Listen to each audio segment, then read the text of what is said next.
दर्शकों तक पहुंचाने के लिए आगे बढ़ेंगे। अगली बड़ी खबर दिल्ली से है। दिल्ली के द्वारका में अवैध विदेशी नागरिकों की पहचान हुई है। दिल्ली पुलिस ने 16 विदेशी नागरिकों को डिपोर्ट किया है। डिपोर्ट किए गए नागरिकों में 5 बांग्लादेशी भी शामिल बताए जा रहे हैं और साथ ही साथ नाइजीरिया, गिनी और उज्बेकिस्तान के नागरिक भी इसमें शामिल हैं। कई साल से अवैध रूप से ये भारत में रह रहे थे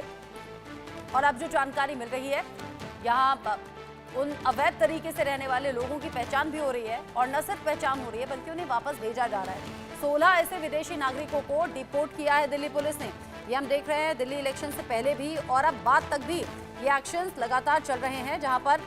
भारत में दूसरे देशों से आकर अवैध तरीके से जो लोग बसे हैं, कई साल से रह रहे हैं, अब उनके बारे में पड़ताल कर रही है दिल्ली पुलिस।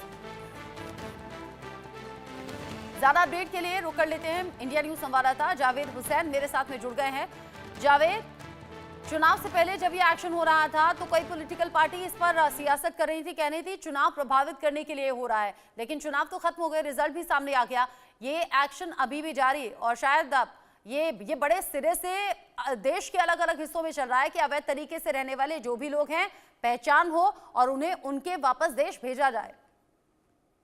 जी बिल्कुल, जिस तरीके से पिछले साल से ही ये जो दिसंबर से साल 2024 से दिल्ली पुलिस ने एक एक्शन स्टार्ट किया था, एक ऑपरेशन शुरुआत किया था जो दिल्ली में इलीगल तरीके से रह रहे हैं या इसके अलावा दिल्ली के अलावा दूसरे स्टेट में भी वहाँ की स्टेट पुलिस ने इस ऑपरेशन को ऑपरेट किया था जो इलीगल तरीके से हिंदुस्तान में रह रहे हैं। दिल्ली में पिछले साल से ही अब तक कई सौ लोगों को डिपोर्ट किया जा चुका है, जिसमें ज्यादातर बांग्लादेशी हैं और दूसरे देश के जो वो नागरिक जो यहाँ पर इलीगल तरीके से रह रहे हैं। अभी दिल्ली पुलिस जो है द्वारका पुलिस ने एक ऑपरेशन को कंडक्ट किया था जिसमें 16 इलीगल जो माइग्रेंट लोग हैं जो यहाँ पे इलीगल तरीके से रह रहे हैं उनको डिपोर्ट किया गया, जिसमें 5 जो है आपको बांग्लादेशी मूल के हैं और 9 इसमें नाइजीरियन और बाकी गिनी और उज्बेकिस्तान के रहने वाले जो इलीगल तरीके से यहाँ पे रह रहे थे द्वारका में, उनको डिपोर्ट किया गया। दिल्ली पुलिस को एक इन्फॉर्मेशन मिली थी, एक इनपुट मिली थी और हम आपको बता दें कि दिल्ली पुलिस पिछले साल से ही अपने इनपुट पर, अपने ह्यूमन इंटेलिजेंस के इंफॉर्मेशन पर और बाकी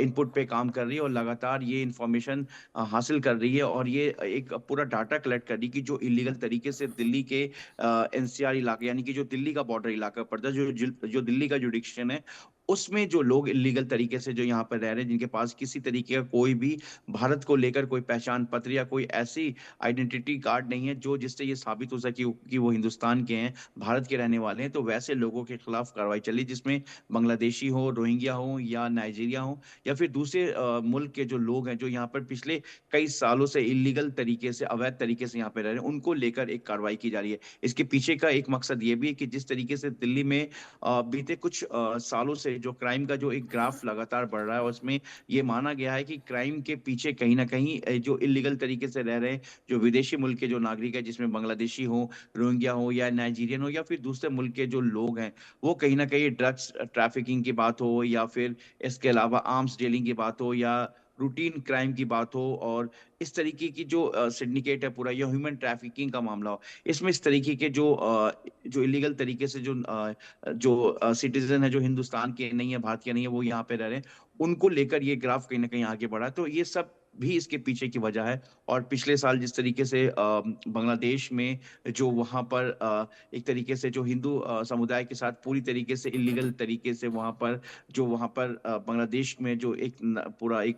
जो माहौल बिगड़ा, वहां पे समाज बिगड़ा, वहां पे जिस तरीके से टारगेट किया गया, उसको हाँ। लेकर भी जिस तरीके से यहाँ पर हिंदुस्तान में जो लोग यहाँ पे रह रहे थे, जिस तरीके से क्राइम में पूरी तरीके से ऑपरेट है, तो इसको लेकर भी एक ऑपरेशन को यहाँ पे अंजाम दिया गया, जिससे कि भारत में जो क्राइम में कहीं ना कहीं जो विदेश के जो लोग हैं जो इलीगल तरीके से रह रहे हैं, हाँ। उनका ग्राफ बहुत ज्यादा है, उसको भी कम करने की और कोशिश है। हम देख और तो रहे हैं कई इस तरह की इलीगल एक्टिविटीज में भी शामिल रहते हैं। सैफ अली खान पर हमला करने वाला भी बांग्लादेशी ही बताया गया जो कि अवैध तरीके से कई साल से रह रहा था। ऐसे में ये बड़ा एक्शन जरूरी है भी और जो देश के अलग अलग हिस्सों में चल रहा है, दिल्ली में तो खास तौर से चल रहा है। जावेद, नजर आप रखिएगा, आगे जो भी अपडेट होगा आपके जरिए दर्शकों तक पहुंचाएंगे। अभी के लिए शुक्रिया। आगे बढ़ते हुए अगली बड़ी खबर